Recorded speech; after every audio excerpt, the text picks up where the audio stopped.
Aujourd'hui, on va parler de quelque chose qui me questionne beaucoup en ce moment. Quand tout le monde rêve de déménager dans plus grand, souvent pour avoir plus de rangement, moi je vais te parler de pourquoi pas vivre dans plus petit et de tous les avantages qui vont avec. Que tu sois dans un studio, un petit appartement ou que tu rêves d'une tiny house, je vais te montrer qu'il est possible de transformer ton petit espace en un endroit pratique qui te correspond à 100%. Et si finalement tu n'étais pas obligé de déménager pour avoir plus de place? Reste bien jusqu'à la fin parce que j'ai très envie d'avoir ton avis sur ce sujet. J'ai hâte de savoir ce que tu en penses. Alors moi, je pense que vivre dans un petit espace n'a que des avantages. Oui, tu m'as bien entendu. Il y a plein de bonnes raisons aujourd'hui de vouloir plus petit. La première raison, c'est bien sûr l'argent. En ces temps plutôt difficiles, avec les prix qui augmentent à une vitesse folle, pour moi, je dirais que c'est la raison principale. Sur ce point-là, l'économie fait boule de neige et au final, c'est juste énorme. Dans un petit logement, tu vas dépenser moins en chauffage, moins en électricité, en loyer, en crédit bien sûr, mais ça, ce n'est que la surface visible de l'iceberg. Moins d'espace signifie moins de meubles à acheter, moins d'objets, moins de tout en fait. Alors oui, il va falloir faire des choix. Savoir vraiment ce qui est essentiel pour nous, ce que l'on aime vraiment. Je peux t'assurer que lorsque tu habites dans un petit espace, tu ne peux pas acheter sur un coup de tête n'importe quoi. J'avais envie de faire cette vidéo parce qu'on vient d'avoir la facture de régulation du gaz et comme tu t'en doutes, on n'est pas les seuls, mais à chaque fois, c'est la douche froide. On a fait attention et on a consommé beaucoup moins que l'année dernière. Donc je suis vraiment contente sur ce point. Mais malgré cela, on leur doit encore de l'argent et c'est pas quelques euros. Hein. Et en plus, ça va être de pire en pire parce que là, on va pas pouvoir consommer moins. Je veux bien avoir un petit peu froid et mettre une couche de plus, mais là, on chauffe à 18, je crois que c'est ma limite. On ne peut pas faire plus d'efforts. Et comme tu le sais peut-être déjà, on a prévu de déménager l'année prochaine et je vais bien sûr prendre en compte cette donnée. Nous sommes 5. Mais je veux pas forcément avoir un logement plus grand pour toutes les raisons que je vais te citer après. Pour moduler un petit peu mes propos, bien sûr, ça va dépendre de la consommation énergétique de ton foyer. Ici, on est sur une vieille maison, pas très bien isolée, et dès qu'il fait un peu humide, on le sent tout de suite. Pour comparer, dans notre ancienne maison qui était neuve, certes, on avait un peu moins de surface, mais on payait largement moins de gaz. Ce que je veux dire, c'est qu'une grande maison pourra être moins énergivore qu'une plus petite si elle est mieux isolée. Bon, t'as compris le truc, mais en général, plus c'est petit, moins on consomme, donc plus on fait des économies. Il y a eu aussi le boom des tiny house. Il y a déjà quelques années, je trouve ces petites maisons trop chou. Alors je ne suis pas sûre encore d'être prête pour si petit, surtout pas à 5. Mais quand on voit toutes les astuces mises en place pour que ces petites maisons sur roulettes soient chaleureuses, pratiques et esthétiques, franchement, ça donne quand même envie. Bon, et tu le sais que je ne suis pas une férue du ménage, loin de là. Ranger, c'est chouette, nettoyer, récurer, beaucoup moins. Et avec un logement plus petit, on va oublier toutes ces heures de ménage. Un petit espace, c'est plus vite nettoyé. Plus de temps pour toi et pour les choses que tu aimes faire. Ça me refait penser au livre de Bea Johnson, Zéro déchet. C'est le premier livre sur le minimalisme que j'ai lu et qui m'a fait un déclic. Elle habite aux États-Unis et dans sa démarche pour une vie sans déchets, elle décide de déménager dans un logement plus petit. Elle va passer de 280 mètres carrés à 130 mètres carrés. Je suis allée vérifier les mètres carrés dans le livre et ça m'a donné envie de le relire. C'est un très bon livre que je te recommande. Bon, alors, 130 mètres carrés, c'est déjà très correct. Si tu compares à nos maisons françaises, là actuellement, on habite dans une maison de 100 mètres carrés. Pas très fonctionnel, c'est pas vraiment fait pour notre mode de vie à nous, mais c'est largement suffisant pour 5.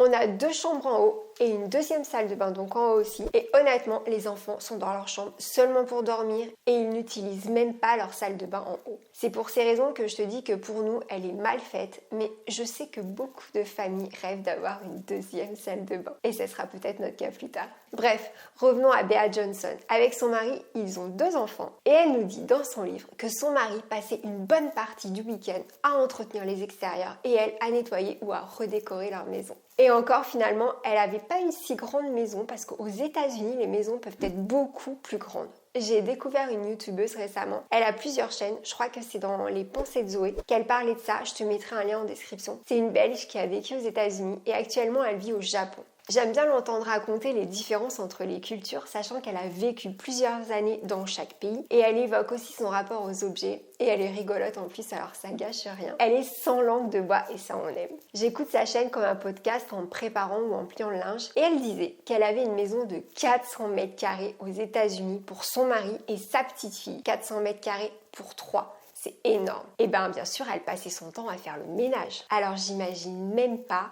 Ça doit être super pour faire son sport, mais c'est à peu près tout. Là, actuellement, elle est au Japon. Elle n'est qu'avec sa fille et elle a un logement, tu t'en doutes, beaucoup plus petit. Je suis tombée par hasard sur sa chaîne il n'y a pas longtemps. Elle parlait des maisons japonaises ou des appartements qui sont surchargés d'objets. Et bien sûr, elle a parlé un peu de Marie Kondo. Mais je pense que j'en reparlerai dans une autre vidéo parce que c'est très très intéressant. Alors oui, si j'en reviens à ces grandes maisons américaines, c'est super d'avoir de la place. J'imagine des grandes baies vitrées, des placards partout. Mais comme nous, les êtres humains, nous n'aimons pas le vide. On va remplir tout cet espace et il va falloir les nettoyer et les entretenir, tous ces objets qu'on va entreposer dans tous ces mètres carrés. Et tu le sais, tout se salit trop vite. Même si tu ne vas pas beaucoup dans certaines pièces, la poussière, elle est là. Je ne sais pas combien de temps tu passes à faire le ménage actuellement, mais plus tu as de la surface et plus tu vas y passer du temps. Alors, autre avantage, avec un plus petit espace, à toi aussi la déco à moindre coût. Moins de meubles à acheter,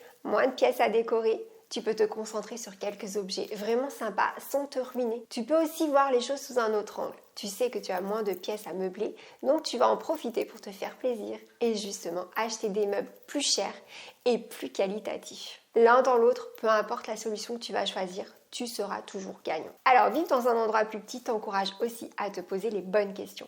Est-ce que j'ai vraiment besoin de cet objet ? Est-ce que cette décoration est vraiment essentielle ou c'est juste une mode que je vois un peu partout sur les réseaux sociaux ? Les petits espaces sont parfaits pour apprendre à vivre avec l'essentiel et à te débarrasser du superflu. Si tu ne connais pas encore Marie Kéru cette fois-ci, du compte Instagram La Rangeuse, je t'invite à aller la découvrir. Je dirais même aller l'admirer. C'est vraiment une très grande inspiration pour moi. Elle allie un espace réduit, un cocon douillet avec une décoration chic et épurée. J'adore son compte. Je crois que son appartement ne fait que 54 mètres carrés, mais il paraît beaucoup plus grand. Elle y vit avec ses 2 enfants, son mari et son chat. Il y a quelque chose de très cosy et chaleureux dans les petits espaces. Comme l'appartement de Marie, ça a l'air d'un petit paradis où chaque chose a sa place. C'est dans les tons crème avec un peu de bois pour réchauffer et des astuces rangement qui cachent tout ce bruit visuel. C'est tout ce que j'aime. Alors le bruit visuel, si tu ne vois pas trop de quoi je veux parler, c'est la machine à café qui va être cachée dans un meuble de cuisine mais qui va être accessible très facilement. C'est aussi par exemple la litière du chat qu'elle a cachée dans le meuble de la salle de bain avec un accès assez insolite. Le fait aussi de repeindre des accessoires de ménage pour qu'ils s'intègrent dans les tons de son appartement. Aucune marque n'est visible. Tout est dans des bocaux neutres, des boîtes. Les intérieurs des placards sont aussi beaux que la déco extérieure. Et c'est beau, c'est beau. Il y a énormément d'exemples sur ce compte. Alors c'est peut-être un peu extrême pour certains, je le reconnais. Je ne suis pas sûre de vouloir ni de pouvoir mettre en place chez moi à l'heure d'aujourd'hui un essentialisme aussi poussé. Mais pour une dose d'inspiration, c'est parfait pour toujours me rapprocher de mon idéal de vie. Ça nous montre aussi que c'est possible et ça, c'est très important. Je suis tiraillée comme toi, je pense, entre le désir d'acheter les dernières nouveautés, de tester un nouvel objet qui a l'air très pratique, mais d'un autre côté, je sais bien que j'en ai pas vraiment besoin. Le rapport à l'objet est très ambigu et Marie, avec son compte, nous permet d'en prendre conscience. Tu le sais, je le dis tout le temps. Mais le plus important, c'est de trouver ton essentiel à toi. Si tu te sens bien dans une grande maison avec plein d'objets partout, c'est ok. C'est pas la peine d'aller te comparer ni avec elle ni avec moi. Personne ne doit juger chez toi. Tu fais bien ce que tu veux. Mais quand même, il y a un autre avantage à habiter dans plus petit et donc de posséder moins. Ce que je remarque, que ce soit pour des vacances ou un déménagement, c'est que concrètement, un petit espace est plus facile à gérer. Tu es plus mobile et plus libre de bouger. Déjà, quand je pars en vacances, j'ai cette sensation d'avoir toute ma vie dans ma valise. J'ai pas des milliers de choses, donc c'est très facile de faire les valises et de prendre mes essentiels. Et quand je rentre, je me fais tout le temps la même réflexion. Waouh, c'est vide chez nous. Je dis ça bien sûr par rapport au contraste des différents endroits où l'on a été en vacances ou dans notre famille, mais c'est une réflexion très positive. On se sent plus serein, plus calme, on n'est pas tout le temps soumis aux stimuli autour, on ne se sent pas étriqué quand on se déplace dans la maison. Pourtant on n'a pas de grandes pièces, mais la maison respire. Je ne sais pas trop comment l'expliquer. Je ne sais pas si c'est un bon exemple, mais mes enfants par exemple, ils jouent au foot dans le salon. Bon oui ok, ils m'ont déjà cassé un pot de fleurs, mais bon c'est pas grave.